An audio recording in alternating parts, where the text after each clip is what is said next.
Lunes nang tayo'y magkakilala.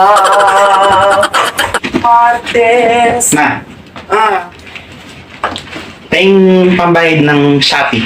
Ay, Diyos ko, Junjun. Pang-apat mo na ngayon yung araw. Anong ginagawa mo dyan? Ano ang kala mo sa akin, Junjun? Tumatay ako ng pira? Di ba nahiram mo yung 1,000 ko ng karaang linggo? Ay, Diyos ko. Manahir ka di ay. Parang sinilin mo ako dun sa 1,000 na bili. Bakit? Hindi tayo kumakain? Ano mo nga pinamili natin ang pagkain ng mga nakaraang araw? Singilin mo ako? Hala, kahit sinisingil mo ako ngayon, lahat ng ginastos ko sa'yo simula nung una ng pagpalaki ko sa'yo, ilista ko, singilin din kita, ha? Lahat ng kakainin mo ngayon dito sa bahay, ilista ko, singilin din kita, ano? Gusto mo? Buisit! Ano magkala mo sa akin dito? Tumatay ako ng pira, Junjun? Ako, tigil-tigilan mo ako, ha? Tigil-tigilan mo ako. Yung kapagilan mo ng mga kuan na yan, mga Shopee mo, anong ginagawa mo dyan?